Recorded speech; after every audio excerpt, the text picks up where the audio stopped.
ቪዲዮን ሳየው ልጄን ኑኑዬን ልጄን ቁጭ አድርጌ ነው የሳልኩት። በቃ በልጅ ከቦታ አይኗ እንባ አዝሎ ቀይ ሆኖ እናቷን ታያታለች ብላ ላይክ ምን እያለ ነው አይምሯ? የልጅነት አይምሯ ምን አድርጌ ነው? እሺ ምንድነው ጥፋቴ? እሺ አሁን መፈጠሬ ነው? ራሴን እኔ ያልፈጠርኩትም ምን ላርግ እያለች ነው አይምሯን የሚመስለኝ። በቃ ዝም ብላ እንባዋ ሲወርድ በቃ እኔ ምን አድርጌ ነው? ምንድን ነው እዚህ ጥፋቷን እየፈለገች ምንድነው ጥፋቴ? ራሷን ትጠላለች። አሁን ልጅ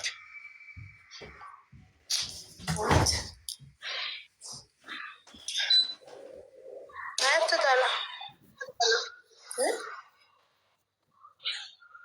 አትጠላ ማይ ጠንካራ ልጅ ነች። አትጠላም በፍጹም።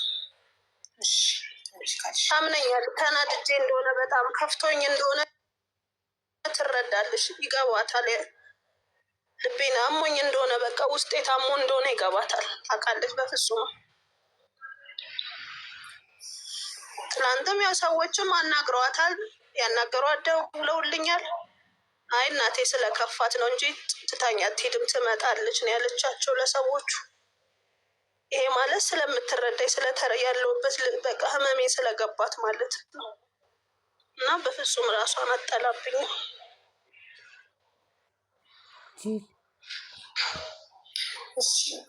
ምክንያቱም ከስንት አንድ ቀን ነው ገብቶሻል። እንደዚህ አይነት ንዴቶች ተጠራቅመው ነው ገብቶሻል። ተጠራቅመው ነው እኔ ህይወቴን ነው ምንም ነገር እሷን ለማስደሰት ምንም እኔ እሷን ለማስደሰት ያላደረግኩት ነገር የለም። ምንም ባገኘሁት ነገር ምንም አላጎደልኩባትም።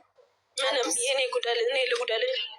አዲስ ማሬ ለአንቺ ህይወት ነው ለአንቺ ህይወት ለአንቺ መቸገር ለአንቺ አሁን መራብ መቸገር ማን ነው ተጠያቂ? ማንም ተጠያቂ አይደለም። ይሄ የእህል ውሃ ነገር ነው አይደለም።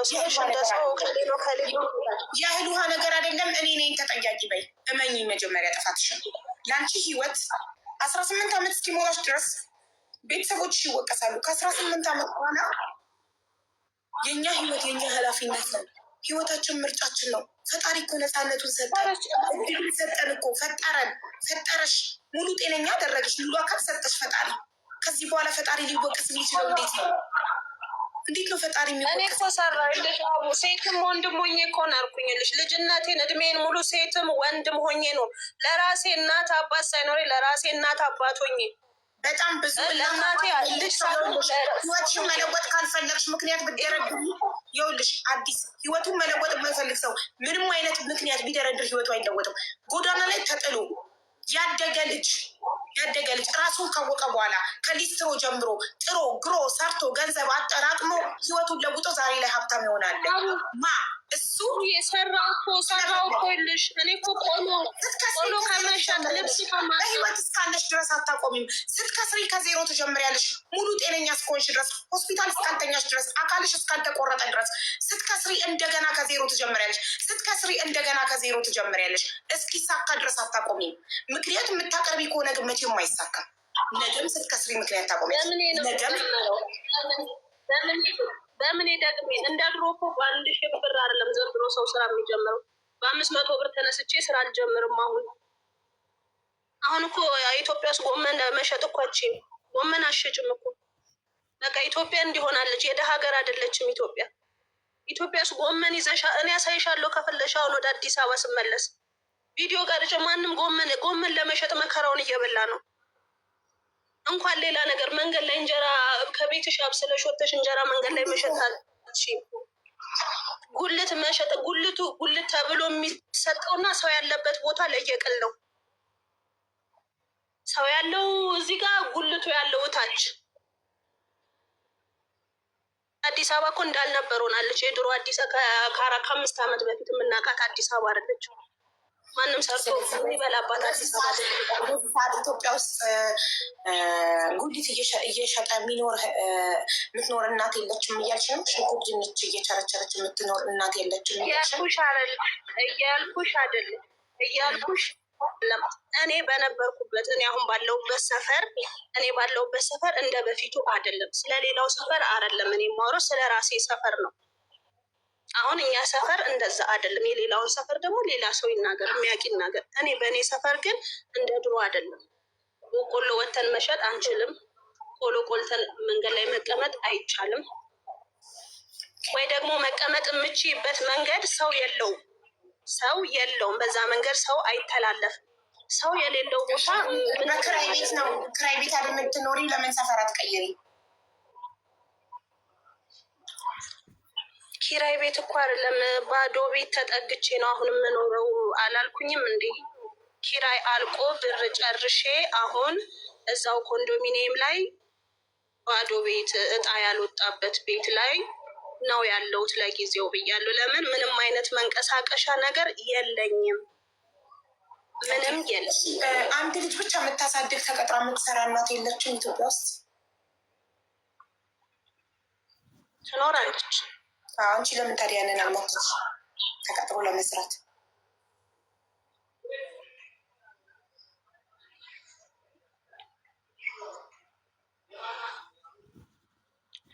እንደኔ አይነት ያልተማረ ሰው በምን ያህል ደሞዝ ነው ተቀጥሮ የሚሰው?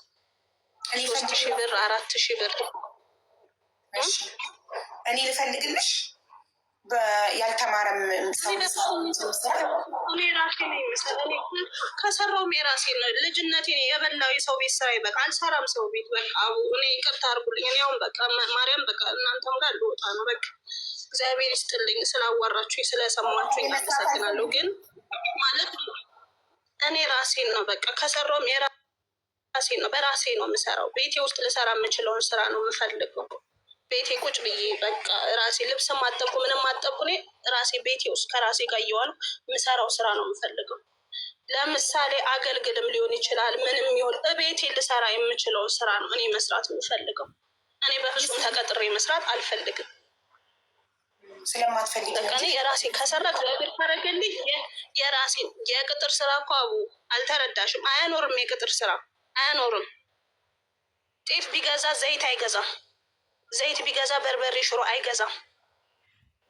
ዘይት ስንት ነው? ጤፍ ስንት ነው? እንደገና ስንት ነገር አለ። የመብራት ክፍያ አለ፣ የውሃ ክፍያ አለ፣ ብዙ ነገር አለ። እንዴት አድርገው ነው ሌሎች እናቶች እንደው ልጅ ተቀጥሬ እኔ አላውቅም እነሱ እንዴት አድርገው እንደሚያሳድጉ። እኔ ስለ ራሴ ነው የማውቀው። እኔ ስለ ሌሎች ስለ ራሴ ነው። አዎ ይጠይቁ፣ ያውሩ፣ ችግር የለም።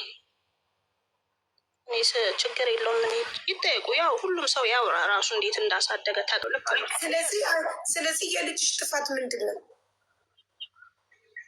ምንም ጥፋት የለባትም። ከኔ በቃ ለእኔ መወለዷ ነው ጥፋቱ። ለእኔ ለእግዚአብሔር ልጅ መስጠት ነው በቃ ጥፋቱ። ምንም ሌላ ምንም ጥፋት አይደለም። እሱም ባይሆን ደግሞ አሁን ልፋቴን ቆጥረሻል፣ ግን ያሳለፍኩት ገብቶሻል። ያሳለፍሽው ከብቶች ነው። ተርበሻል፣ ተቸግረሻል። ያሳለፍሽው ከብቶች ተርበሻል፣ ተቸግረሻል። ሙሉ ማለት ነው። ሙሉ የኢትዮጵያ ማለት ሰው ልጅ ይኸውልሽ፣ አንድ ነገር እንድትረዱኝ የምፈልገው ሰው ልጅ ወይ ልጅነቱን ነው የሚበደለው፣ ወይ ወጣትነቱን ነው የሚበደለው። አንዱን የህይወቱን ክፍል ነው የሚያጣው። እኔ ግን ሁሉ የህይወቴን ክፍል ነው ያጣሁት። የህይወቴን ሙሉ እድሜን ማለት ነው። ማን ያሳጣሽ? ማን ልጅሽ ናት ያሳጣችሽ? አባባል የተረተሸ ልጅነቴን እንዳልኩሽ ሰምተሽን ከሆነ እናቴ ነች ልጅነቴን የኖረችው። እኔ ለእናቴ ኖረ የለም። ልክ የሆነች ስለአንቺ ህይወት እናትሽ ተጠያቂ እንደሆነች ሁሉ ስለ ልጅሽ ህይወት ደግሞ አንቺ ነች ተጠያቂ። አንቺ ራስሽ የተስተካከለ ህይወት ሳይኖርሽ ወለድሻት፣ አመጣሻት ወደዚህ ምድር። እንቺ ልጅ ምን ታርግ እሷ? አንቺ እኮ ነሽ ፈልገሽ ያመጣሻት። አይ እኔ ብቻ እኮ አይደለሁም እንዴ! እኔ ብቻ አይደለሁም አብዬ አይደል? እኔ ብቻ ነኝ እንዴ? ማህፀን ያለው እኔ እኮ ተፈጠረ ግን ማህፀን ያለው ሴት ነው ማህፀን። ስለዚህ ፈጣሪ ማህፀን የሰጠን እኛ ኃላፊነት እንዲሰማን ነው። ልክ ከወንድ ጋር ስንተኛ ኮንዶም ካልተጠቀመ ይቅርታዬን ቃል እኔ ሚዲያ ላይ ተጠቅሜው አላውቅም። በጣም ኢሞሽናል ስለሆንኩ ነው። ሶሪ ጋይስ። እየተጠቀመ ካልሆነ ማስቆም፣ ኦኬ ማስቆም። ሽጉጥ አልተደቀነብንም፣ ፈልገን የተኛ ነው። ስለዚህ ማስቆም አለብን። ኖ ኖ ኖ ኖ ግዝና እንዳይፈጠር እኔ ለራሴ የምበላው ሳይኖረኝ ወደዚህ ምድር ልጅ ማምጣት አልፈልግም። ኖ ማለት ኃላፊነት ሊሰማን ይገባል። ሰው እኛ ደግሞ ካጠፋን ጥፋታችንን ለጥፋታችን ኃላፊነት ወስደን ስህተት በስህተት አይታረምም። ኃላፊነት ወስደን ስህተታችንን በራይት ማረም አለብን፣ በራይት ማስተካከል አለብን። እኛ ደግሞ ህይወታችን የሚለወጠው እኛ ለፈጸምነው ስህተት ሰዎች ላይ ጣት መጠቆም ስናቆም ነው። ሰዎች ላይ መፍረድ እኔ ያለ ፕሮግራም አርግዤ አብሮኝ የተኛውን ወንድ ላይ ጣት መጠቆም እስካላቆምኩ ድረስ ነገ ሌላዋም ሴት አሁን እኛ እዚህ ጋር 6900 ሰው ባለበት ስንነጋገር አዎ ትክክል ነሽ እሱ ነው ጥፋተኛ ካልኩሽ የሀገር ሴት ተነስታ ልታረግዝ ነው። ሴቷ ናት ጥፋተኛ። አላስፈላጊ እርግዝና ሲፈጠር ማህፀን ያለው ሴቷ ውስጥ ነው። ሴቷ ስተኛ ወንዱ ኮንዶም ካልተጠቀመ ሴቷ ታስቁመው፣ መድኃኒት ትውሰድ እንዴ። ምን ነው ከ13 ዓመት ካለፈን በኋላ እኮ ወንድና ሴት ሲተኙ እርግዝና እንደሚፈጠር እናውቃለን። በዚህ በሰለጠነ ዘመን እኛ ያለ ፕሮግራም ስለሚወለድ ልጆች ወይም ያለ ፕላን ስለሚፈጠር እርግዝና ልናወራ ይገባል? በዚህ በሰለጠነ ዘመን አይገባም። እኔ የምሰራው እያንዳንዱ ስህተት ነገ የልጆችን ህይወት አፌክት ያደርጋል። ኃላፊነት የሚባል ነገር አለ፣ ሪስፖንሲቢሊቲ። ዛሬ ልጆች ስናሳድግ ኃላፊነት እንዲሰማቸው አድርገን እናሳድጋቸው። ስለ እርሳሳቸው ኃላፊነት እንዲሰማቸው አድርገን ካሳድግናቸው ነገ ዝም ብለው ያለ ፕላን አይወልዱም። ምን አበለዋለሁ በምን አስተምረዋለሁ ሳይሉ አይወልዱም። ስለዚህ ስህተቱ ያንቺ ነበረ። ስህተትሽን አንቺ ነሽ የምታስተካክል። ልጅሽ ምንም ያጠፋችው ነገር የለም። ፈጣሪ አላጠፋም። ፈጣሪ አይምሮ ሰጥቶናል። ሲፈጥረን ይህንን የሰጠን እንድናገናዝብበት ነው፣ እንድናስብበት ነው።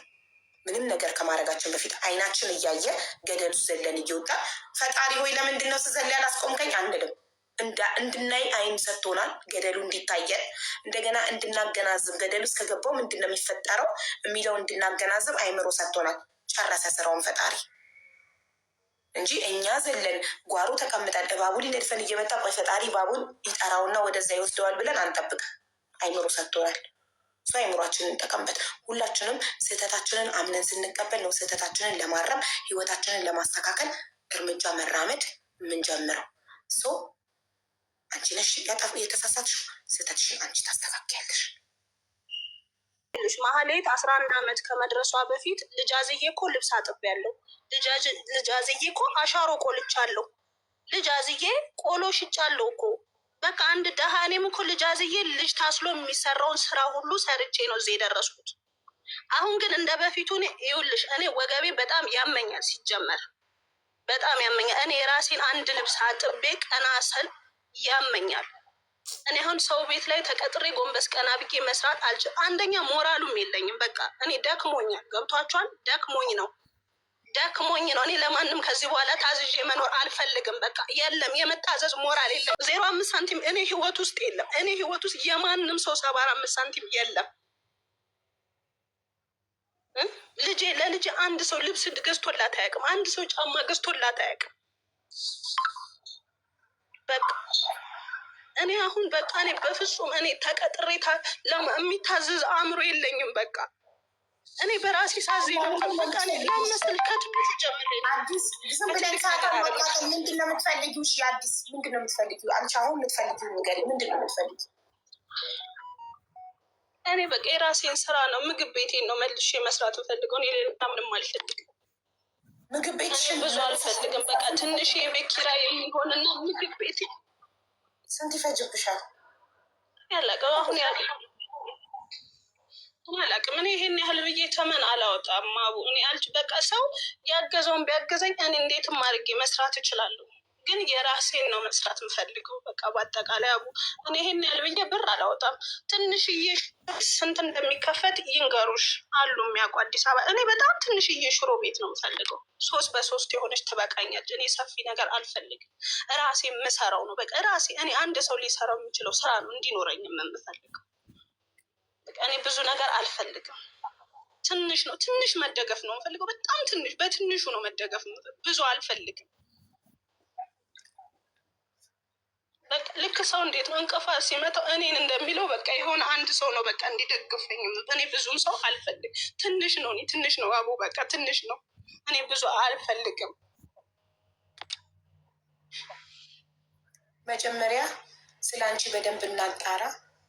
ልጅሽን ላናግራት። ታሪክሽ እውነት ነው ውሸት እንወቅ። ከዛ እናያለን። እኔ እኮ አሁን ትናንትና ላይሽም እነዛ ባለትዳሮች ራሱ እንደዛ እንትን ብለው ፕራንክ ነው ብለው መልሰው ሞድ ያዙብን አይተሻቸዋል? በልሽ ምናምን ያለት ፕራንክ ነው አሉ አይደለ? ይኸውልሽ ሰው ሚዲያ ላይ ፌመስ ለመሆን ሚዲያ ላይ ፌመስ ለመሆን ትዳሩን፣ ልጁን፣ ሁሉ ነገሩን አሳልፎ እየሰጠ ነው። ሁሉ ነገሩ ሚዲያ ላይ ለመረዳት አሁን አይተሻላል። ወሽመጤና ተጣልተናል ብለው መጥተው ልክ እሱ ባጃጅ ከተገዛለት በኋላ ታረቁ። አሁን እንደዚህ ነው እያደረጉ ድራማ እየሰሩ ነው። ህዝቡ ላይ ማን እውነት እንደሚል እየገባን አይደለም። በጣም በቃ ብቻው መንግስት ይልሻቡዬ መንግስት ያፋታቸው በብዙ ነገር የተፋቱ ሰዎች በቲክቶክ ታረቁ። በባጃጅ በፍቅሯ ባጃጅ በምትባል ማለት ነው። እንዲህ ናቸው። አስቢ ካን ኢማጂን ምን ያህል ስማርት እየሆኑ ለመጡ። ለፍምስናና ለእውቅና ሰው ራሱን አሳልፎ ሰጥቷል። ክብሩን አሳልፎ ሰጥቷል ለገንዘብና ለእውቅና። ሰላም ውድ ተከታታዮቼ በያላችሁበት ሰላማችሁ ብዝት ይበልልኝ። ይህንን ቪዲዮ ላይክ፣ ሼር፣ ሰብስክራይብ እያደረጋችሁ ለሁሉም እንዲደርስ ማድረግ አለብን። በእውነት ሼር አድርጉት፣ ሼር አድርጉት። ትውልድ ይዳን፣ ትውልድ መዳን አለበት። በጣም ነው ያዘንኩትኝ፣ በጣም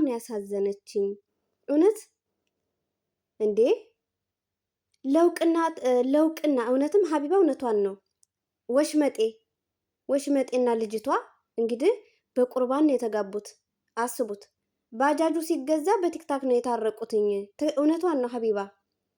አንዳንዴ ለውቅና ተብሎ ክብርን አሳልፎ መስጠት በቃ በህይወታችን ውድ የሆነውን ነገር አሳልፈን መስጠት አለብን ብዬ አላስብም እኔ የእውነት። እች ልጅ እናትየዋ የሰጠቻት ምርጫ በጣም ከባድ ነው። በጣም ወይ ሂጂ በይኝ ወይም ደግሞ ጠጭ በይኝ። አስቡት እንዴት አይነት ጭካኔ ነው። እኔ ቪዲዮውን ማለት ነው እንዴት ደጋግሜ እንዳየሁት ደጋግሜ እያየሁት አለቀስኩኝ። እኔ እንጃ እምባዬ ማቆም አልቻልኩም። እኔ እምባዬን ማቆም አልቻልኩም። እንዴ በቃ ስታወራት መናገር ትፈልጋለች፣ ማውራት ትፈልጋለች፣ ግን ደግሞ አትችልም። በቃ አይኗ ከርተት አናግሪኝ እንጂ ስትላት ቀና ብላ በቃ አይኗ ክርትት ሲል እግዚአብሔርን እንዴት እኔ እንጃ። በስመ አብ እውነት እንደዚህ አይነት እናቶች ከመጀመሪያ መጠንቀቅ። በእርግጥ ከባድ ነው በእውነት፣ ግን ደግሞ ጥንቃቄ ማድረግ አስፈላጊ ነው ብዬ አስባለሁ። የሰው ልጅ በእርግጥ ተጠንቅቆ ሁሉን ነገር ሊያልፍ አይችልም፣ ግን ደግሞ ቢያንስ በተቻለን አቅም መጠንቀቅ አለብን እውነት። ከዚህ በላይ ደግሞ አባቶች፣ የኢትዮጵያ አብሶ ደግሞ የኛ ሀገር አባቶች እኔ እንጃ በየቦታው መሽናት፣ በየቦታው በቃ ዝም ብለው መውለድ ማሳደግ የሚባል ነገር አያውቁም አብዛኞቹ። እኔ ሁላችሁንም እያልኩኝ አይደለም። ጀግና አባቶች አላችሁ፣ ጀግና ለትዳራችሁ ታማኝ፣ ለፍቅራችሁ ታማኝ፣ ለልጆቻችሁ፣ ለሚስቶቻችሁ፣ ለቤተሰባችሁ፣ ለራሳችሁ በጣም ጀግና አባቶች እንዳሉ ሁሉ ልፍስፍስ ሽንታም አባቶችም አሉ። ልክ እንደዚች ልጅ አባት። እች ልጅ አባቷን አታውቅም፣ ሀያቶቿን አታውቅም። እንግዲህ እዛ ጥያቄ ላይ እንደምትጠይቃት ከሆነ ማለት ነው ያለቻት አንድና አንድ እናቷ ብቻ ናት። እናቷንም እንዳያቸዋት ነው የሰጠቻት ምርጫ። አስቡት አሁን በውስጧ ምን እያለች ይሆን? በውስጧ ምን የምትል ይመስላችኋል? በውስጧ የሆነ የታፈነ ጩኸት። አትጮህ ነገር ችግር ነው፣ ዝም አትል ነገር ችግር ነው። እማትናገረው በቃ ምን ታድርግ? እንደፈለገች ተናግራ መውጣት አትችል። እድሜው አልደረሰም። በቃ አይኗ ክርትት ክርትት ሲል በስማ እውነት እኔ እንጃ። እኔ ራሴን ታምም ያለው አሁን አንዳንድ ወንዶች በየቦታው ከመሽናታችሁ በፊት እውነት ከሴት ጋር ግንኙነት ስታደርጉ ልጅ ሊፈጠር እንደሚችል ሴት ብቻ አይደለችም ማሰብ ያለባት፣ ወንዶችም ማሰብ አለባችሁ። የኛ ሀገር ወንዶችማ ደግሞ የተለዩ ናቸው። እግዚአብሔርን እኔ ሁሉንም እያልኩኝ አይደለም፣ ግን አብዛኞቹ የአሁን ወንዶች የአሁኑ ትውልዶች አይወዱም፣ ልጅ አይወዱም። ለምንድን ነው? አስረግዘው መጥፋት፣ አስወልደው መጥፋት፣ ትቶ መሄድ፣ በቃ ወዳላት ምናምን በቃ ልጆቻችን ነገ አድገው በቃ ምን ይሉናል አይሉም። ለልጆቻቸው የማያስቡ፣ ለሚስቶቻቸው የማያስቡ፣ ለራሳቸውም የማያስቡ ናቸው። በቃ አብዛኞቹ ሶሻል ሚዲያ ላይ የሚመጡት በብዛት ሴቶች ናቸው እያለቀሱ። መቆም አለበት ይሄ ነገር። ሴቶችም ደግሞ ተጠንቀቁ እንዴ! አንዳንዴ ባይወለድስ ቢቀር እንዴ! ስቃይ፣ እናትም ስቃይ፣ የሚመጣውም ልጅ ደግሞ ስቃይ። አስቡት፣ መከራ መከራ መከራ። እኔ እንጃ፣ በስመ አብ፣ እኔ እንጃ። እግዚአብሔርን እንደው የኛ ሀገር እናቶችማ መከራ እኮ ነው የሚያዩት። እና አንዳንድ ሽንታም ወንዶች ማርያምን እንደው ስነ ስርዓት ብትይዙ ብትከበሩ። በቃ ልጅን የሚያክል ነገር ከልጅ በላይ ምን አለ? ምን አለ ከልጅ በላይ እንዴ? አንድ ሰው እኮ ልጅ ሲወለድለት ልጅ ሊወለድለት ሲል በቃ የሆነ ትልቅ ሰው እንደሆነ ሊሰማው ይገባል። በቃ ኃላፊነት፣ በቃ ከዚህ በኋላ ኃላፊነት እንዳለበት ትቶ ልጅን የሚያክል ነገር የአብራኩን ክፋይ ትቶ መጥፋት ተገቢ ነው ብዬ እኔ አላስብም። እኔ በእናትየዋም አሁን በዚች ሴትዮ አልፈርድም። አንዳንዴ ሳስበው 11 ዓመት ሙሉ ብቻዋን ያለማንም ረዳት ያለማንም፣ እሷም አስተዳደጓ በጣም ውስብስብ ባለ ሁኔታ ውስጥ ነው። አሁንም እስካሁን ድረስ የምትኖርበት ህይወት በዛ ውስጥ ነው። እንግዲህ ልጅቷንም ማሰብ ነው። ዝም ብላችሁ አስቡት። አሁን እቺ ልጅ ትምህርት ቤት እንዴት ነው የምትሄደው? ልክ እናቷ አንገቷን እንዳስደፋቻት ትምህርት ቤት ደግሞ የኛ ሀገር ልጆች አያስቡም። ታውቃላችሁ፣ ሲናገሩ እንዴት ነው ትምህርት ቤት ውላ የምትመለሰው? እንዴት ነው ቀና ብላ የምትሄደው? እውነት ሌሎች ልጆች እናቴ ብለው እናታቸውን ሲያሞግሱ ለእናታቸው ያላቸውን ፍቅር ሲገልጹ፣ እች ልጅ እንዴት ነው ቀና ብላ የኔ እናት እኮ ብላ የምትናገረው? እንዴት ነው አስባችሁታል? የፈለገ ጥሩ ብትሆን አንዴ በሶሻል ሚዲያ ስለወጣች እቺ ሴትዮ ለጓደኞቿ የኔ እናት እኮ ብላ ብትናገር፣ ያንቺ እናትማ እንደዚህ እንደዚህ ብላሽ ብለው ነው ቅስሟን የሚሰብሩት። በስማ ኡፍ እግዚአብሔርን። አንዳንዴ ለውቅና ተብሎ ለገንዘብ ተብሎ እንደዚህ በቃ ውድ የሆነውን ነገራችንን በአደባባይ ማውጣት አስፈላጊ ነው ብዬ አላስብም። አሁን እቺ ሴትዮ የእውነት በቃ የእውነት ተቸግራ ሊሆን ይችላል እኮ ልጇን አሁን ልጇን የሆነች የዘመድ ጋር አስቀምጣ እሷ ሐዋሳ ሄዳለች። እቺ ልጅ 11 ዓመቷ ነው። እነ ሄቨን የባህር ዳሯ ሄቨን ምን እንደተፈጠረባት ምን እንደተካሄደባት እኮ እናውቃለን አይደለም እንዴ? እንኳን እቺ 11 ዓመት ልጅ ኦሮሚያ ክልል የ10 ዓመት ልጅ ነው የ9 ዓመት ልጅ እንዴት እንደሆነች እኮ እናውቃለን። የቅርብ ጊዜ ትውስታ እኮ ነው፣ ሩቅ አይደለም። የዛሬ 5 ዓመት 6 10 ዓመት አይደለም። ገና ቅርብ ነው። እንኳን ይቺ ሰውነቷ ደንደን ያለው 11 ዓመት የሆናት እንዴት አምና ነው ትታ የምትሄደው? ትታት የሄደችው? ኧረ በስመ አብ! ስንት ጀግና እናቶች ባሉበት፣ ስንት ጀግና አባቶች ባሉበት እንደዚህ አይነት ነገር ደግሞ ሲፈጠር በጣም ከባድ ነው። በእርግጥ ብቸኛ ናት፣ ብቻዋን ያሳደገችው። አባቷ ዞር ብሎ አያያት ምናምን ነገር ቢሆንስ እኔ በእውነት ሀቢባ ስታለቀስ ራሱ እኔ እንዴት እንዳለቀስኩኝ በእውነት በቃ የኔ ብትሆንስ ብላችሁ አስቡት። ወይም ደግሞ እህቴ ታናሽ እህቴ ብትሆን ብላችሁ አስቡት። በቃ ውስጧ ምን ያክል ድምት እንዳለ የኔ እናት። እና የኢትዮጵያ እናት አባቶች እባካችሁ ልጅ ከወለዳችሁ ለማሳደግ እንዴ እኮ ግራ ነው የሚገባኝ። እንዲህ እኮ ወንድና ሴት ግንኙነት ሲያደርግ ልጅ እንደሚፈጠር ሁለቱም ይረሳሉ ልበል? ምን ጉድ ነው? የዛኔማ ተሳሳትን በቃ እንደዚህ አነጋግሮ ደግሞ እዛ ላይ ደሜን አፈላችሁ። እውነት ራሳችሁን አስከብሩ ሴቶች። እውነት አስረግዞ ትቶ ቢሄድ የምንጎዳው እኛ ነን፣ ብንወልድም የምንጎዳው እኛ ነን። ከእርግዝና እስኪወለድ ያለውን ስቃይ ደግሞ አስቡት።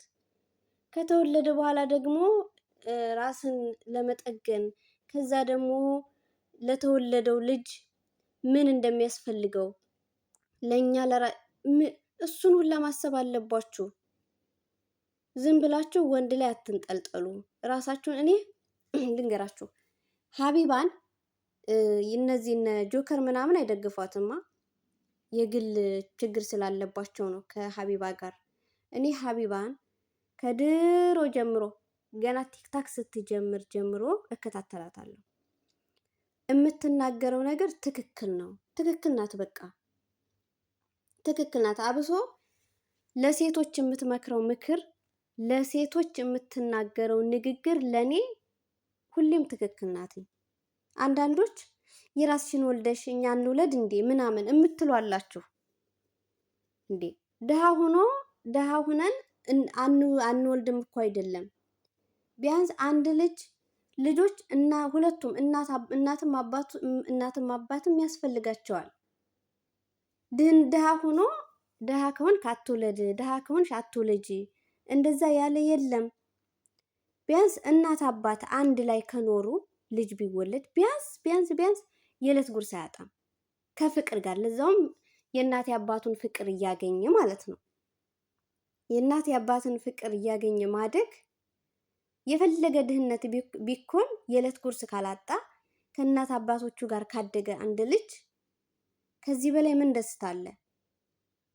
ነገ ይሄ ልጅ አድጎ ተምሮ ነገ ምን እንደሚፈጠር አናውቅም እንዴ። በቃ ኪሴ ውስጥ ገንዘብ የለኝም፣ የቤት ኪራይ ሳይከፍል የሆነ ነገር እንኳን ለልጁ እንኳን ለዕለት እንኳን ሳይገዙ ጥፍት። ከዛ ሌላ ሴት ጋር መንጠልጠል። ወንዶች እቃችሁ ይቆረጣቦ። እኔ ደሜ ይፈላል በእውነት። እንዴት እንደተናደድኩኝ ዛሬ ልነግራችሁ አልችልም። እግዚአብሔርን ራሴን አሞኛል። እኔ ምን አደረጉ? እንደኛ ኢትዮጵያውያኖችማ በስንቱ እንበደል። እግዚአብሔርን አስተዳደጋችን ፍቅር የለ። በቃ የሆነ እንደውም ስደት ብዙ ነገር አስተማረኝ። እኔ እውነት ስደት ብዙ ነገር ነው ያስተማረኝ፣ ክፉንም ደጉንም። በቃ ብዙ ነገር እኔ በህይወቴ የተማርኩት ስደት ላይ ነው። በሰው ሀገር ማለት ነው። ሀገሬ ላይ እኔ እናት አባቶቼ ጋር ሆኜ ፍቅር እንዴት አይነት እንደሆነ እኔ አላውቀውም። ጥፋት ስናጠፋ ቁጣ ነው። ጥፋት ስናጠፋ በቃ መቆንጠጥ ነው። ምን ማለት ነው? ቀስ አድርጎ የሚመክር እንጃ ሊኖር ይችላል እንደው ከስንት አንድ። በፐርሰንት ብንወስደው ግን ለምን ጥፋት ታጠፋላችሁ ተብለን የሚሆነውን ታውቃላችሁ መቼስ። እንዴ መከራ እኮ ነው ችግር። ስለዚህ ልጆች ከወለዳችሁ በስነ ስርዓት አሳድጉ። በእውነት ነገ ህሊናችሁን የሚወቅስ ነገር አታድርጉ። አሁን ይቺ ልጅ አሁን ስለ አባቷ ስታስብ ስለ እናቷ ስታስብ ምንድን ነው የምትለው? ምንድን ነው የሚሰማት? በእውነት ምንድን ነው የሚሰማት? ምንድን ነው የምትለው? አሁን ይቺ ልጅ እኮ አስቡት። አሁን ከ3 ዓመት በኋላ ይሄንን ቪዲዮ ብታየው ከ3 ዓመት በኋላ ትልቅ ናት። በቃ ምናልባት ታዋቂ ቲክታከር ልትሆን ትችላለች። እንዴት ቅስሟ እንደሚሰበር አስቡት። ኧረ በስመ አብ። እርዳታም እኮ ብትፈልግ ልጇን ይዛ በእውነት እንደዚህ ነው እባካችሁ ብላ ብትናገር እኮ በእውነት የኢትዮጵያ ሕዝብ በጣም የዋህ ነው። ደግሞ ለመርዳት ደግሞ ለማገዝ በቃ እንደዚህ ልጅን ማስተማር አልቻልኩም፣ ብቻዬን ያሳደግኳትኝ እና አግዙኝ እባካችሁ ብላ በቲክታክ ወይ በሆነ ሚዲያ ብትወጣ እንዴ አናግዝም አይባልም መቼስ ታሪኳን ከተናገረች። ሀቢባ ስትጠይቃት እኮ ሀቢባ የምትጠይቃት ሌላ፣ ሴትዮዋ የምትመልሰው ሌላ። በቃ ሰው ቤት ተቀጥራ መስራትም አትፈልግም። አጠቃላይ ቅጥር ነገር ተቀጥራ መስራት አትፈልግም። ምንም ነገር እንደዚህ ብሎ ነገር አለ እንዴ? ከዛ ደግሞ ፈጣሪ ማማረር እግዚአብሔር ረስቶናል ከኛ ጋር የለም ማለት ምን ማለት ነው እንዴ? አይምሮ ሰጥቶን ሁሉም ሙሉ አካላችንን ሰጥቶን እንድናስብ እንዴ! በቃ ንግግሯ እንዴት ነው? እኔ ሴትዮዋን ስረዳት ማለት ነው በቃ ልጅቱ እንደዛ ብላ ተናገረች አይደለ? በቲክታኳ ለቀቀች አይደለ? ከዛ በቃ እንዴት ነው ነይ ግቢ ተብላ መቼም ሰው ያየዋል። ሴትዮዋን ሳይሆን የልጅቷን ማሳዘን ነው ሰው የሚያየውና ከዛ እንዴት ነው እና ሀቢባ ጋር ገብታ በቃ ታዋቂ ቲክታከሮች ጋር ገብታ ወዲያው እርዳታ እንዲሰጣት ወዲያው ብር ተሰባስቦ እንዲሰጣት እንደዛ ነበረ የፈለገችው ሴትዮዋ። እንደዛ ነበር የፈለገችው። ምክንያቱም ተቀጥራ መስራት አትፈልግም። የራሷን ምግብ ቤት መክፈት ነው የምትፈልገው። በቃ ብር አዋጡልኝና ምግብ ልስራ ምግብ ቤት እያለች ነው ያለችው። አሁን ለዚህ ሴትዮ ገንዘብ ተሰባስቦ ቢሰጣትና ምግብ ቤቱን ብትከፍት ነገስ የኢትዮጵያ ሕዝብ እንዴ እያለ በየሚዲያው ይወጣል ማለት ነው። ይሄን ነገር ማስቆም አለብን ሁላችንም በእውነት የእውነት እንዴ ልጅቷንም በቃ የማሳደግ አቅም ከሌላት ወይ ለሚያሳድግ ለድርጅት መስጠት ነው ወይም ደግሞ ማሳደግ የሚፈልጉ አሉ አይደለ ለነሱ መስጠት ነው እንጂ መጥታ ብር ተሰባስቦላት ከዛ ደግሞ ሌላው ደግሞ መጥቶ ልክ እንደሱ አይነት ተመሳሳይ ነገር እያደረጉ በየሶሻል ሚዲያው እንግዲህ ሶሻል ሚዲያው ብጥርቅርቁ ሊወጣ ነው። ለምን በቃ ቲክታክ ላይ እንወጣለን እንረዳለን ብለው ነው የሚያስቡት። አብዛኞቹ እኮ ተመካክረው ነው የሚመጡት። ልክ እንደ ወሽመጤ አሁን አስባችሁ ሰምታችኋል ምን እንዳለ? ሀቢባ ጋር ገብታ ልጅቷ የወሽመጤ ሚስት ምን እንዳለች ሰምታችኋል። ከዛ ሁሉ ነገር ባጃጁ ከተገዛ በኋላ በቲክታክ እነ ጆከር አስታርቀው አንድ ላይ ናቸው። አሁን አስቡት። ከዛ ሁሉ ነገር በኋላ ማለት ነው። ከዛ ሁሉ ችግር በኋላ አንድ ላይ ሆነዋል። አንድ ላይ መሆናቸው ጥሩ፣ ግን ደግሞ በዚህ ሁኔታ አይደለም መምጣት ያለባቸው። እውነት ቁስ እኮ ነው። ቁስ አሁን ነገ አሁን ይሄ ባጃጅ ነገ ላይኖር ይችላል እኮ አይታወቅም። ቆርቆሮ ነው።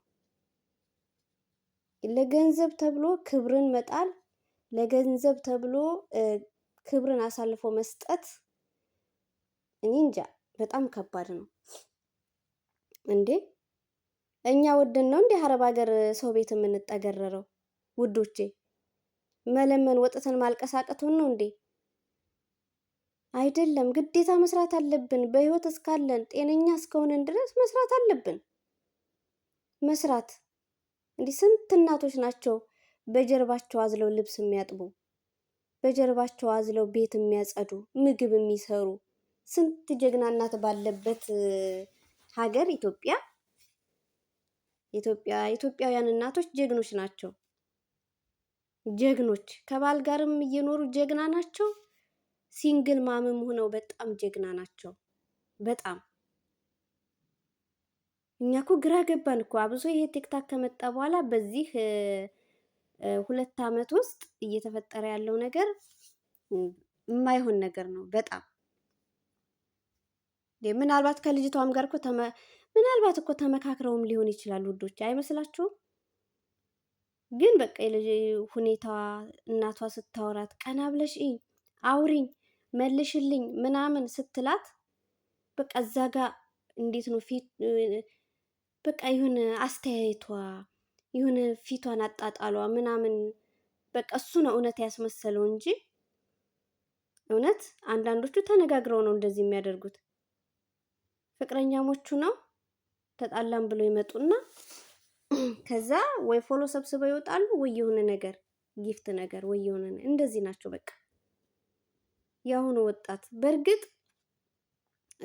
በነገራችን ላይ አዲስ አበባ ላይ ድሃ የሚኖርበት ሀገር አይደለም በአሁኑ ሰዓት።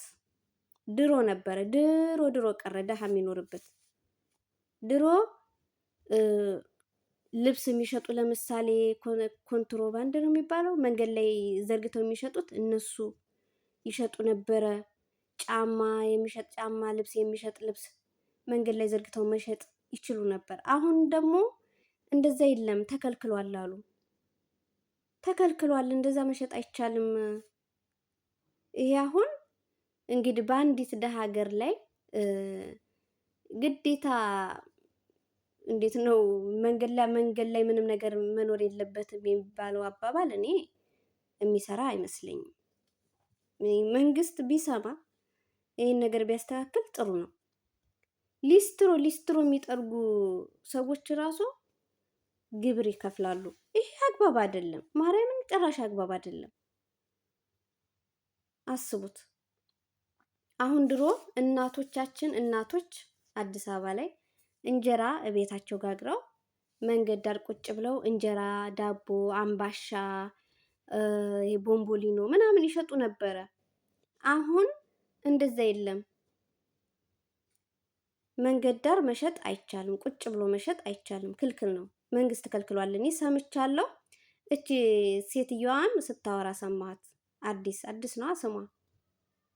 እሷ ስታወራ ሰማትኝ። አይቻልም። ቆሎ አስቡት። ቆሎ አሁን ቁጭ ተብሎ አይደለም ሰው እየዞረ ቆሎ ሲሸጡ አይታችሁ ከሆነ ትከሻቸው ላይ ወይ በእጃቸው ያዝ አድርገው እየዞሩ ነው የሚሸጡት። እንደዛም መሸጥም አይቻልም። ይሄ በጣም ከባድ ነው። መንግስት ማስተካከል አለበት ይህንን ነገር። ሁላችንም ድምፅ መሆን አለብን። ድሃ መኖር አለበት አንድ ሀገር ላይ እንዴ። እንግዲህ ድሃ ሆኖ ምን ይስራሽ? ቆሎ ካልሸጠ ውሃ ካልሸጠ ምን ያድርግሽ? ባለፈው አሁን ሴሚሲ ነው ሀያት ይሆን የት አካባቢ ነው? ሴሚሲ ነው ሀያት አካባቢ ሙዝ እየሸጠ የነበረ ልጅ እንደዛ ሙዙን ብትንትን ሲያደርጉበት ያረጋገጣቸው ክፋት።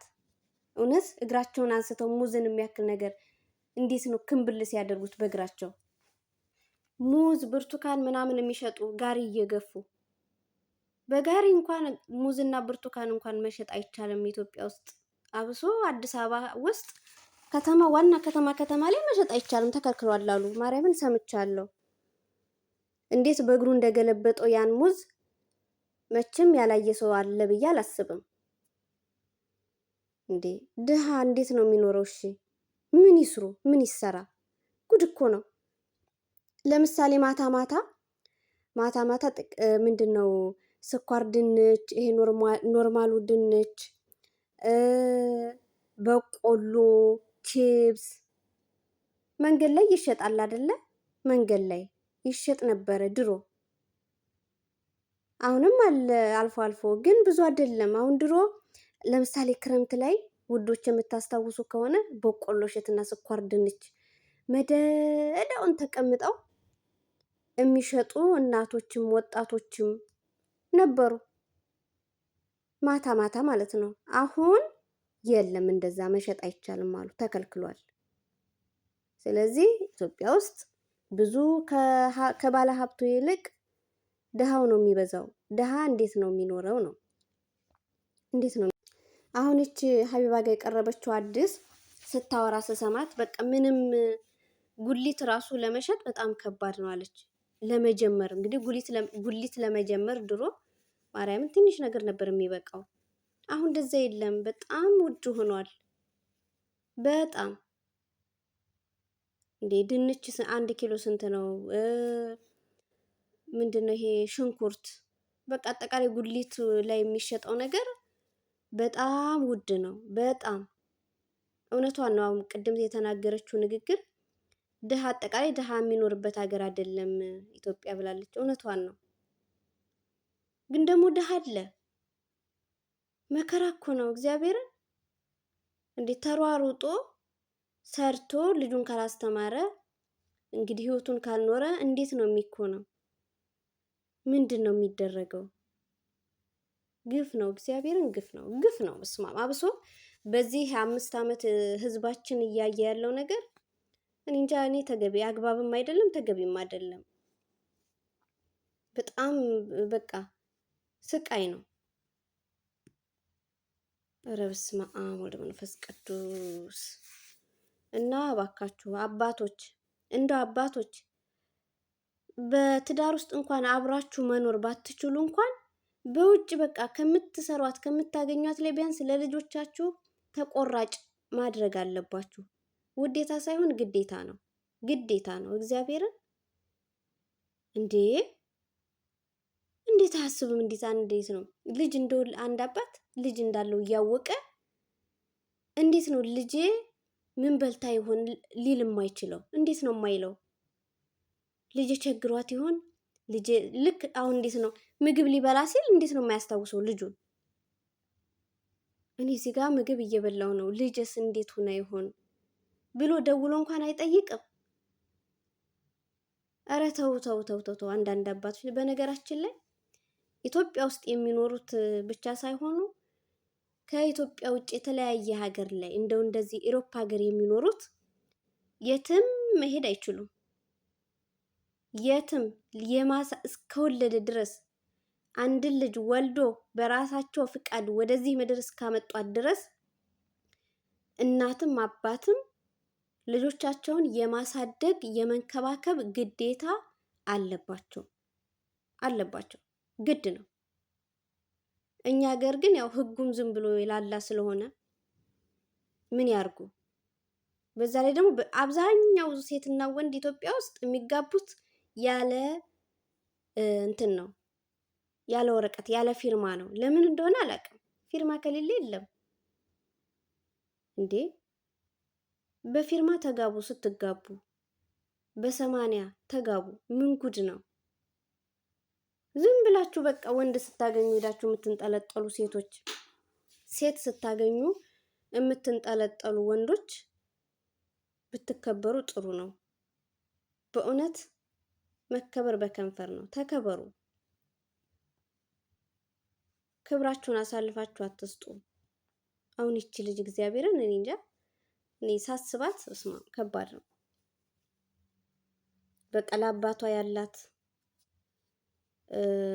ፍቅር፣ ለእናቷ ያላት ፍቅር፣ የሚሰማት ስሜት አሁን ሌላ ጓደኞቿ ትምህርት ቤት አባታቸውን እናታቸውን ይዘው ሲሄዱ ስታይ እንዴት ነው? አሁን እናት አባቶች እኮ ጀግና ናቸው። አሁን እንደው ከዚህ በኋላ እንኳን ቢደረግላት እቺ ልጅ እውነት እንዴት ነው ጓደኞቿ ፊት የኔ እናት አባቶች እኮ ጀግኖች ናቸው ብላ መናገር የምትችለው? እንደው ዝም ብላ ልናገር እንኳን ብላ ብትናገር ዝም ማለትም አትችልም፣ መናገርም አትችልም። ያላት አማራጭ ተደብቃ ማልቀስ ብቻ ነው። አለቀ። ሌላ ምንም ሊኖር አይችልም። እውነት እስማም እንዴት እንዳዘንኩኝ ልነግራችሁ አልችልም። ግን በጣም ከባድ ነው። በጣም ስንት ሰዓት መሰላችሁ? ጠዋት ወደ 5 ሰዓት አካባቢ ቲክታክ እገባለሁኝ። ዱዱ ለቃታለች። ዱዱን አወቃችኋት? ዱዱ ሁሉ አማረሽ። ዱዱ ለቃታለች። ወደ 600 ምናምን ሺህ ሰው አይቶታል። 2 ቪዲዮ ነው የለቀቀችው። አንደኛው ወደ 24,000 ሰው ነው መሰለኝ። አንደኛው ደግሞ 600 ምናምን ሺህ ሰው አይቷታል። እስማ ከባድ ነው። እግዚአብሔርን ከባድ ነው። ደግሞ ልጄ ትረዳኛለች። አሁን እንዴት ነው ውስጧ ተጎድቷ ምናምን ስትላት ልጅ ትረዳኛለች። እኔ በሷ እንደውም እሷ ትልቅ ናትኝ። እኔ እንደውም ትንሽ ሆኜ ብዙ ነገር አሳልፌያለሁ እንዴ። እሷ እንግዲህ እናት ተብዬዋ ብዙ ነገር መጥፎ ነገር አሳልፋ ሊሆን ይችላል እና ምን አገባት? ምንም በማታውቀውች ህፃን ልጅ ከባድ ነው። እግዚአብሔርን ከባድ። እንደው ሰዎች ሴቶች ተጠንቀቁ፣ ተጠንቀቁ። ዝም ብላችሁ አትጋደሙ እንዴ። ይወደኛል ብለሽ ዝም ብለሽ አትተኝ። እንደው እሺ ይሁን ይወደኛል ብላችሁም አንድ ላይ እንዴት ነው የሚባለው? አሁን እንደው ለማለት ራሱ ግንኙነት ስታደርጉ ልታደርጊ ስትይ ተጠንቀቂ። መከላከያ አለ። ልክ ሀቢባ እንዳለችው ኬኔን አለ፣ መርፌ አለ፣ ወንዶቹ የሚያደርጉት ነገር አለ። ስንት ነገር መከላከያ እያለ እውነትም በ21ኛው ክፍለ ዘመን ስለ እንደዚህ አይነት ነገር ማውራታችን ያሳፍራል፣ ያሳፍራል። የኛ ሰው ምንድን ነው የሚችለው? ማፌዝ፣ በቃ ማሾፍ፣ መቀለድ። የሆነ የምንቀልድበትና የማንቀልድበትን ራሱ ለይተን የማናቅ ሆነናል በአሁኑ ሰዓት። የሚቀለድበትና የማይቀለድበትን መለየት አቅቶናል ብዬ ነው ማምነው እኔ። በስመ አብ ወወልድ ወመንፈስ ቅዱስ። እንዴ እንኳን በነገራችን ላይ እንኳን ኢትዮጵያ ውስጥ እዚህ ራሱ በአረብ ሀገር ስንት ነገር እያየን ስንት ነገር ሰለጠነ የተባለበት ሀገር ሁሉ ነገር ወጣ ብንል ሱፐር ማርኬት ብንገባ የፈለግነውን ነገር ማግኘት እንችላለን። እዚህ እንኳን ዝም ብለው የሚያረግዙ አሉ። ተሳስተን ብለው በአንድ ቀን ስህተት አረገዝኩ፣ በሁለት ቀን ስህተት አረገዝኩኝ የሚሉ አሳፋሪዎች አሉ። እንዴ ወይ ፈተና! በትንሽ ደቂቃ እኮ የሚፈጠር ነገር ነው። አስባችሁታል? ለ5 ለ6 ደቂቃ ተብሎ የዘላለም ጠባሳ፣ የዘላለም ሰቀቀን፣ የዘላለም ስቃይ። አስቡት። እድሜ ልክ ማለት ይቻላል በቃ። እንዴ ለትንሽ ደቂቃ ስሜት ተብሎ በቃ ረጅም እድሜን እንትን ማለት ለትንሽ ደቂቃ ተብሎ እንግዲህ አስቡት። ከዛ በኋላ ስቃይ ይጀምራል። የ5 የ6 ደቂቃ ምናምን ስሜት ሊሆን ይችላል። ከዛ በኋላ ግን እድሜ ልክ መሰቃየት፣ የራስንም ህይወት አበላሽቶ የሚመጣውንም ትውልድ እንደዛው። ስለዚህ ተጠንቀቁ፣ ጥንቃቄ አድርጉ። እንዲህ ቢያንስ ራሳችሁ የምትተማመኑበትን ነገር መያዝ አለባችሁ ብዬ አምናለሁ እኔ እግዚአብሔርን። እንዴ አሁን እቺ ሴትዮ ቤተሰቦቹን አታቅ፣ እሱ ያለበትን አታቅ። በቃ ድፍንፍን ያለ ብቻ እሷ ምንድነው የታያት? ፈጣሪ ማማረር። ፈጣሪ እንዴት እድለኛ በእውነት እንዴት እንደባረካት እሷ አልገባትም። ምንም የገባት ነገር የለም፣ አልገባትም። ግን ፈጣሪ ለእሷ ስንት ነገር እንዳደረገላት ስንት ነገር የደረሰች ልጇን እውነት በዚህ ልክ ማለቷ ያሳፍራል። ፈጣሪ ረስቶናል። ፈጣሪ እንግዲህ እንደዚህ ብሏል። ወይ ጉድ! ሰው ጸሎት ነው ማድረግ ያለበት። የዕለት ጉርሴን ስጠኝ፣ ልጅን ማሳደግ እናት አድርገኝ፣ ልጅን ለቁም ነገር አብቃልኝ፣ አንተ ጠብቅልኝ፣ እኔንም አንተ ጠብቀኝ፣ የዕለት ጉርስ አታሳጣኝ፣ የሰው መውደድ የሰው ፍቅር ስጠኝ፣ ጤናዬን ከዚህም በላይ ጤናዬን ስጠኝ፣ ጤነኛ ነኝ ብሎ እንደመጸለይ ፈጣሪ አይወደንም። በዚህ እንዴ አንድ ሰው ካልተማረ ስራ ካልሰራ እንግዲህ ምንድን ነው የሚኮነው? ጉድ እኮ ነው፣ ጉድ እኮ ነው። እቺ ሴትዮ ተቀጥረሽ ስሪ፣ አልሰራም። ተቀጥሮ መስራት በጣም ሰልችቶኛል። የራሴ ምግብ ቤት በአሁኑ ሰዓት ስንት ነው ምግብ ቤት? አዲስ አበባ ላይ በረንዳ ለመከራየት ራሱ ስንት ነው? የዛሬ 2 ዓመት ነው፣ የዛሬ 2 ዓመት አካባቢ ነው መሰለኝ። በረንዳ ቡና ጠጡ ለመሸጥ 15,000 ብር 15,000 ብር ነበር። አስቡት፣ ሰርቶ እዛው ላይ ለማፍሰስ። አሁን ጭራሽ እንኳን ቤት ነገር ተብሎ ጭራሽ ምግብ ቤት ተብሎ አስቡት ስንትና ስንት ወጪ እንዳለው ልጅቷ በቃ እንዴት ነው ቲክታክ ላይ ወጥተው አንዳንዱ ሴት የታመሙ ሰዎች ምናምን ሲረዱ ስታይ በቃ በዚህ መንገድ በወጣ ብላ ወጣች። ግን ደግሞ ሀቢባ ጀግና ናት። በእውነት እኔ በጣም ነው ማደንቃት። ቅልቦችን ጠራች ሄደው እንዲያጣሩ እንዲያዩዋት በቃ ስልክ አውርተው ምናምን ጨርሰው ምናምን ከዛ እውነተኛ ከሆነ ነው እርዳታ ራሱ የምትረዳው እንጂ ሁሉም ሰው እየተነሳ ነገ ኢትዮጵያ ውስጥ ማን ያልተቸገራለ እንዴ? ሁሉም ሰው እኮ ደሃ ነው እንዴ? ኢትዮጵያ ውስጥ እኮ ሁሉም ሰው ደሃ ነው። እግዚአብሔርን እንዴ ደሃ ያልሆነ ማን አለ? እንደው ከስንት አንድ ሀብታሞች ያላቸው ሰዎች ቢቆጠሩ በቁጥር ናቸው። ድሃው ይበዛል። ድሃው ከገጠር እስከ ከተማ ቢቆጠር እንደው ባለሀብት የሚባሉት እንደው ስንት ፐርሰንት ይሆናሉ? በግምት ገምቱ እስኪ። እንዴ ሀረብ ሀገር እንዳለ ይሄ ሁላ ሚሊየን ህዝብ ሀረብ ሀገር የፈሰሰው እኮ የድሃ ልጆች ስለሆነ ነው። ትምህርታችንን እያቋረጥን የተሰደድ ነው። ኢሮፕ ባህር አቋርጠው ስንት ነገር አቋርጠው ስንት ስቃይተው በእግራቸው ተጉዘው የሚሄዱት የሀብታም ልጅ ስለሆኑ አይደሉም፣ ድሃ ስለሆነ ነው። ሀገራችን ድሃ ነው፣ ቤተሰቦቻችንም ድሃ ናቸው፣ የላቸውም። ስለዚህ አቅማችን እንዴት ነው? እድሜያችን ለአቅመ አዳም ሲደርስ ግዴታ ቤተሰብም ለመርዳት አስባችሁ ታውቃላችሁ? ግን ውዶች ወደ ስደት ስትወጡ እኔ ስደት ሂጄ ለራሴ እንደዚህ አድርጌ የሚል እኮ የለም። ሂጄ ሰርቼ ለእናት አባቶቼ ቤት ሰርቼ ቤት ገዝቼ እንደዚህ አድርጌ ነው እቅድ። የአብዛኞቻችን እቅድ እንደዛ ነው። እንኳን ለኛ ውርስ ሊያስቀምጡልን ይቀሩና ከኛ ነው የሚጠብቁት። ምክንያቱም ሀገራችን ደሃ ነው። የተማረ ሰው የለም በብዛት ብዙ ሰው አልተማሩ። አሁን እንደው ከተማ አካባቢ ይሻላል እንጂ እንደው ትንሽ ፊደል ወደ ገጠራማው አካባቢ አብዛኛው ሰው የተማሩ እንኳን ቢኖሩ ያቋረጡ ናቸው ከ5 ከ6 ከ7።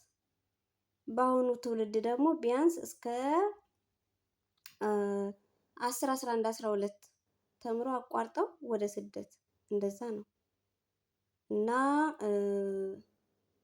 በጣም አስቸጋሪ ነው። ሁላችንም የደሃ ልጆች ነን። አብዛኞቻችን የደሃ ልጆች ነን። ማርያምን ድህነታችንን አውቀን ይኸው የሰው ቤት እየጠረግን ሰው ቤት ስንት ዓመታችን። ሁሉም ሰው ድሃ የተባለ አውጥቶ መለመን አቅቶት አይደለም። እና እግዚአብሔር ከእንደዚህ አይነት ነገር ይሰውረን። ልጆቻችሁን ተጠንቀቁ። በስነ ስርዓት አሳድጉ። ከወለዳችሁ አይቀር በስነ ስርዓት አሳድጉ። በእውነት በተቻላችሁ አቅም። እኔ ሴትዮዋ ላይ እየፈረድኩኝ አይደለም እንደዚህ ስል፣ ግን በዚህ ልክ መሆን የለበትም። እርዳታም እንኳን ብትፈልግ በዚህ አይደለም፣ እንደዚህ አልነበረም መጠየቅ የነበረበት፣ እንደዚህ አልነበረም መሆን የነበረበት። አግባብ በአግባቡ እንደው ብታርግ እንደው ይዛት እንኳን እቅፍ አርጋት እያለቀሰች ቪዲዮ ብትሰራ እሺ፣ ወይ ላይቭ ላይ ብትገባ እሺ። እቺ እኮ የማይደረግ የማይረሳ እንኳን ልጅቷ እኛ ራሱ መቼም የሚረሳ ነገር አይደለም፣ የምንረሳው አይደለም። እኛ እንኳን ምን ጉድ ነው። እና ማሮቼ ለማንኛውም እወዳችኋለሁ፣ አከብራችኋለሁ። በጣም ነው የምወዳችሁ። ላይክ፣ ሼር፣ ሰብስክራይብ የምታደርጉኝ በጣም ነው የማመሰግነው። 11400 ሰብስክራይብ አድርሳችሁኛል። በጣም ነው የማመሰግነው። ወዳችኋለሁ። ተባረኩ። ላይክ፣ ሼር፣ ሰብስክራይብ የምታደርጉኝ የምታበረታቱኝ አለንልሽ፣ አይዞሽ፣ አንቺ ብቻ ቪዲዮ ልቀቂ የምትሉኝ ያላችሁ በጣም ነው የማመሰግነው። በነገራችን ላይ ከስር ኮሜንትም እጽፋለሁኝ እና በጣም ነው የምወዳችሁ፣ በጣም ነው የማከብራችሁ ማሮቼ፣ ፍቅሮቼ። በያላችሁበት ሰላማችሁ ብዝት ይበልልኝ። እራሳችሁን ጠብቁ። እግዚአብሔር ከክፉ ነገር ከክፉ ሁሉ ይሰውረን። እውነት ከክፉ በሽታ ከድንገተኛ ሞት ይሰውረን እግዚአብሔር። እውነት ቸሩ መድኃኔዓለም ይጠብቀን እላለሁኝ። ባይ ባይ። እወዳችኋለሁ። ቻው